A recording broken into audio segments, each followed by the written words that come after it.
Let me ask you something honest. How many times have you started over? New diet, new workout routine, cut the carbs, cut the sugar, tried intermittent fasting, maybe even hired a trainer. And somehow, after all of that, the weight came back, or it never left at all. If you're nodding right now, I need you to hear this. It is not your fault. The strategies you were given, the ones that worked for someone else or that worked for you at 25, were not built for the body you have right now. My name is Kristen. I'm 37 years old, and 5 years ago, I was completely stuck. I was eating clean, going to the gym, doing everything right. And I kept gaining weight around my midsection. My energy was terrible. I was tired all the time, and I honestly thought my metabolism was just broken. It wasn't broken, but it was running on the wrong operating system. What I discovered completely changed how I approach my health. And in this video, I'm going to share it with you. By the end of this video, you're going to understand 3 things. First, exactly why your body after 40 works against fat loss in ways it simply didn't before. Second, the 3 specific shifts I made that no doctor, no dietitian, no personal trainer ever mentioned to me. And third, a simple, sustainable protocol you can start implementing this week. No extreme diets, no 2-hour gym sessions. And stick around, because near the end of this video, I'm going to show you my actual lab results, before and after. One number in particular, my doctor had to look at it twice. Here's the story we've all been told. Weight loss is simple math. Eat less, move more, calories in, calories out.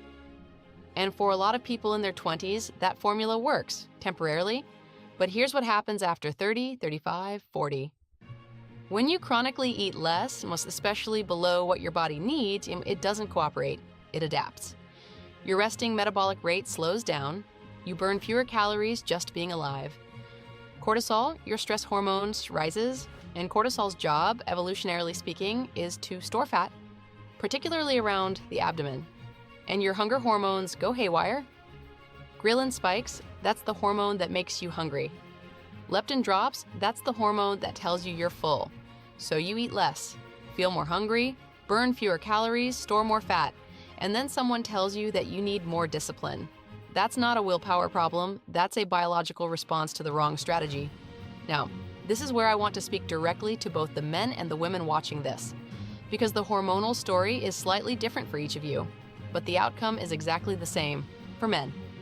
After 35, testosterone drops roughly 1 to 2% every single year. By 45, many men are operating at 60 to 70% of the testosterone they had at 25. Low testosterone means more fat storage, particularly visceral fat, the deep belly fat that wraps around your organs. And here's the cruel part. That fat then converts testosterone into estrogen. So the more fat you carry, the lower your testosterone goes. A vicious cycle. Symptoms?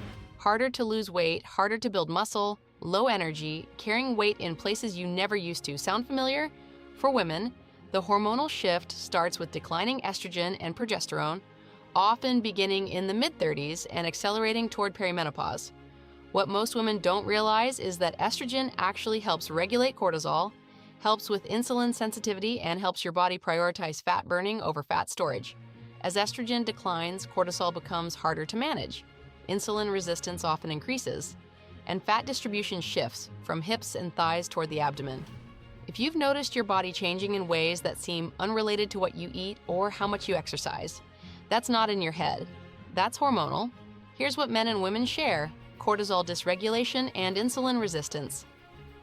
These 2 factors, more than any food choice or missed workout, are what drives stubborn fat in people over 35.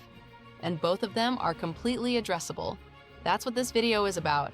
Let's talk insulin resistance, because this is the one that flies under the radar for most people. Insulin is the hormone that manages your blood sugar. When you eat, blood sugar rises, insulin is released. It tells your cells to absorb glucose for energy. Clean, efficient. But after years of a high-stress lifestyle, processed foods, poor sleep, and chronic dieting, your cells stop responding properly to insulin. So your pancreas produces more and more. And all that extra insulin has one primary function: store fat. The insidious part? The foods most of us were told are healthy. Whole wheat bread, fruit juice, low-fat yogurt, granola bars, sports drinks spike insulin dramatically. You're doing everything right on paper, and your body is storing fat every time you eat. The last piece is cortisol,